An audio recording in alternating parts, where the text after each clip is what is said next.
जय यीशु कृष्ण मेरे प्यारे युवा साथी, मेरे प्यारे भाई और बहनों, फिर से आप लोगों के सामने आज का सुसमाचार और इसका रिफ्लेक्शन लेके मैं किरण नायक उपस्थित हूँ। मेरे प्यारे भाई और बहनों, हम लोग चालीसा का समय में हम लोग गुजर रहे हैं।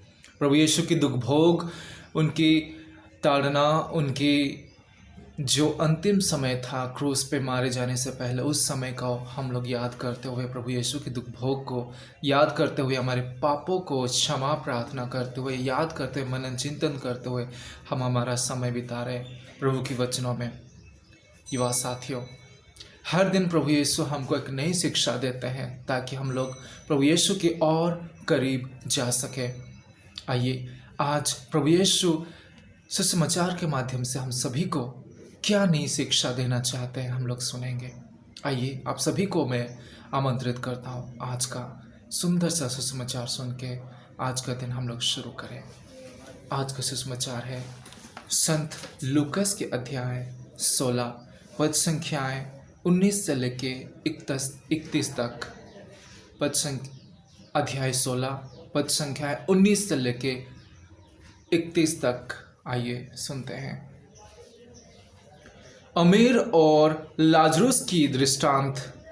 एक अमीर था जो बेगानी वस्त्र और मलमल पहनकर प्रतिदिन दावत उड़ाया करता था। उसके फाटक पर लाजरुस नामक कंगाल पड़ा रहता था, जिसका शरीर फोड़ों से भरा हुआ था। वह अमीर की मेज की झूठन से अपनी भूख मिटाने के लिए तरसता था और कुत्ते आकर उसके फोड़े चाटा करते थे। वह कंगाल एक दिन मर गया और स्वर्गदूतों ने उसे ले जाकर इब्राहिम की गोद में रख दिया। अमीर भी मरा और दफनाया गया। उसने अधलोक में यंत्रणाएं सहते हुए अपनी आंखें ऊपर उठाकर दूर ही से इब्राहिम को देखा और उसकी गोद में लाजरुस को भी। उसने पुकार कर कहा, पिता इब्राहिम, मुझ पर दया कीजिए और लाजरुस को भेजिए, जिससे वह अपनी उंगली का सिरा पानी में भिगोकर मेरी जीभ को ठंडी करे, क्योंकि मैं इस ज्वाला में तड़प रहा हूँ। इब्राहिम ने उनसे कहा, बेटा, याद करो कि तुम्हें जीवन में सुख ही सुख मिला था और लाजरुस को दुख ही दुख।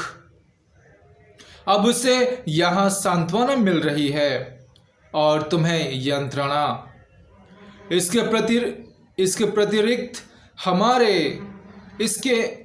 अतिरिक्त हमारे और तुम्हारे बीच एक भारी गर्त अवस्थित है।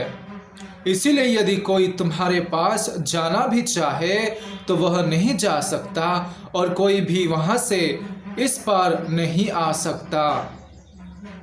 उसने उत्तर दिया, पिता, आपसे एक निवेदन है। आप लाजरुस को मेरे पिता के घर भेजिए, क्योंकि मेरे 5 भाई हैं।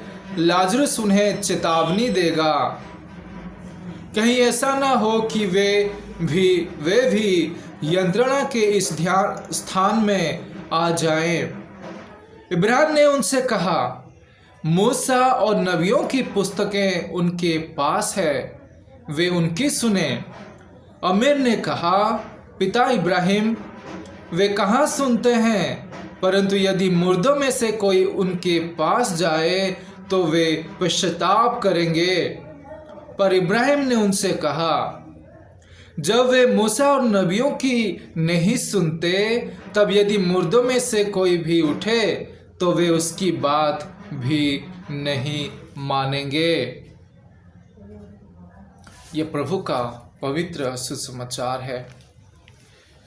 ख्रिस्त में मेरी बात साथियों, मेरे प्यारे भाई और बहनों, ये जो सुसमाचार है हम लोग सुने, धनी व्यक्ति और लाजरुस की कहानी है।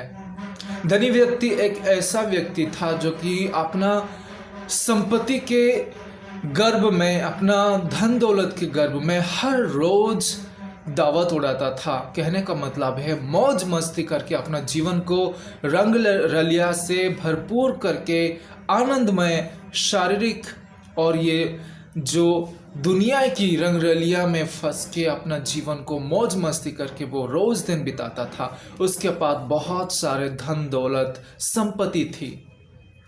वो कभी भी खुद को दया और अनुकंपा से नहीं भरा। एक गर्व से वो अपना जीवन को हमेशा मौज मजलिस में और एक अलग तरीके के जीवन को बिता रहा था, जो कि प्रभु यीशु की नज़र में एकदम गलत था। वो पाप तो नहीं कर रहा था, लेकिन जो भी उसको दिया गया था प्रभु परमेश्वर की ओर से जो संपत्ति मिली थी, उसका वो सदुपयोग नहीं कर पाया। वो जो संपत्ति उसके पास था वो संपत्ति उनको अंधा कर दिया था। अंधा इसीलिए कर दिया था इसीलिए हो गया था वो अंधा कि वो धन संपत्ति में और अपना जितने भी जो भी कुछ उसके पास था उसको लेके वो बहुत ही खुश और आनंद होके मौज मजलिस करते हुए अपना जीवन को एंजॉयमेंट से भरपूर करते हुए हर दिन दावत उड़ाता था। सुसमाचार कहता है उसका ये एंजॉयमेंट करना ठीक था, लेकिन वो एक गलती कर बैठा। वो क्या? उसके सामने उसके नज़दीक में एक लाजरुस नाम का एक व्यक्ति था। वो उसको एक बार भी अपने मुंह से एक शब्द भी नहीं कहा, उसको पूछा भी नहीं, उसकी तकलीफ़ के बारे में जानने के लिए कोशिश भी नहीं किया। उसको वो टोटली इग्नोर किया। उसी के घर के सामने लाजरुस पड़ा रहता था। कुत्ते लोग आके उसके घाव को चाटते थे। ये आदमी रोज गुजरता था, रोज और देखता था, लेकिन उसके मुंह से एक शब्द भी नहीं निकलता था लाजरुस के लिए। जो एक गरीब व्यक्ति था, जो कि इवन जो धनी व्यक्ति का मेज से गिरा हुआ खाना को भी खा के तृप्त होना चाहता था, पेट भरना चाहता था, लेकिन उसके लिए उतना भी संभव नहीं था, उतना भी उसके लिए मिला नहीं था। ये धनी व्यक्ति एक गलती किया, वो गलती ये कि वो इग्नोर किया ये गरीब लाजरुस को, दया नहीं किया। अपना संपत्ति से वो मौज मजलिस करता था, लेकिन वो कभी भी शेयर नहीं किया।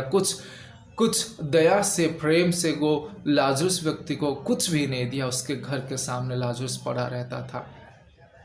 युवा साथियों, आज प्रभु यीशु को यही कहना है कि हम लोग धन संपत्ति रखते हैं, धन संपत्ति का बहुत सारा हम लोग बैंक बैलेंस है, घर है, गाड़ी है, सब कुछ है, हमारे पास कोई चीज़ की कमी नहीं है, लेकिन हम लोग कभी कभी अंधे हो जाते हैं धनी व्यक्ति की जैसा। हमारे अड़ोस पड़ोस में, हमारे गांव घर में, हमारे सामने ही दीन दुखी गरीब लोग रहते हैं, जो ज़रूरतमंद होते हैं, जो कि हमेशा उनके पास कुछ नहीं रहता है, भूखे रहते हैं, नंगे रहते हैं, घर नहीं रहता है, इधर उधर भटकते रहते हैं पेट भरने के लिए। उन लोगों को हमारे आंखों के सामने देखते हुए भी हम लोग इग्नोर करते हैं। उनको हम लोग सोचते हैं कि उनके जीवन में हमारा क्या लेना देना, प्रभु उनको दंड दिया है इसीलिए वो गरीब है। ऐसा नहीं है मेरे युवा साथियों, मेरे प्यारे भाई और बहनों।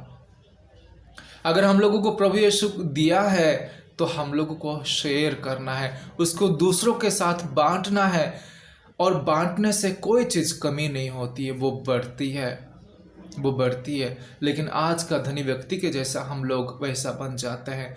दान देना, हम लोग सोचते हैं कि हम दान देंगे तो हमको क्या मिलेगा। मेरी बात साथियों, मेरे प्यारे माता पिता भाई और बहनों, दान अगर आप लोग दोगे, दिल से दान करोगे, तो उससे 3 गुना 100 गुना आपको वापस आएगा। और यही सच है, यही सच है। दान करके देखिए, दीन दुखियों गरीब लोगों को मदद करके देखिए, उनकी परेशानी को दूर करके देखिए, आपको शांति और रियली जो सच्चा आनंद होता है, परमेश्वर प्रभु यीशु की आनंद होती है, वो आनंद आपको प्राप्ति होगा।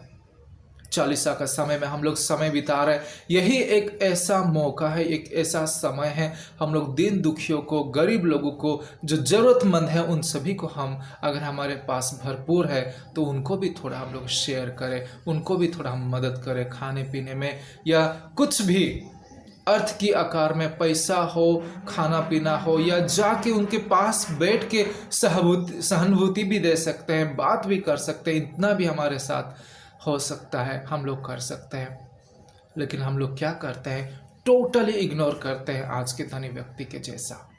चलिए आज की धनी व्यक्ति के जैसा हम ना बने। और दूसरी बात मैं बताना चाहूँगा कि जब धनी व्यक्ति अब्राहम को कहता है नर्क से कि मेरे भाई और बहनों को भाइयों को बता दो, जो 5 भाई हैं उनको जाके बता दो, ताकि वो भी अपना जीवन को नरक की ओर ना लेके जाए। तो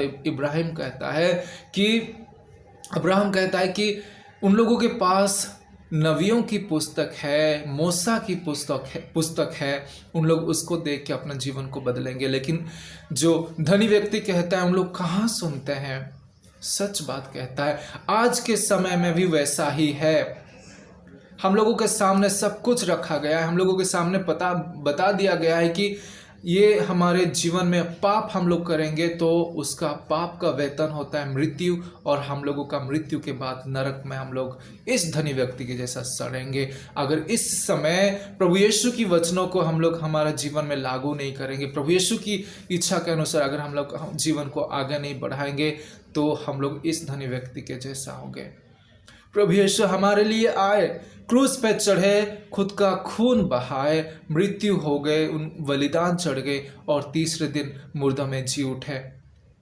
और ये हमारे लिए सबसे महान बात है कि प्रभु यीशु मृतकों में से जी उठ के हम लोगों को पाप से मुक्त कर दिए हैं। और इससे बड़ा बात क्या हो सकता है।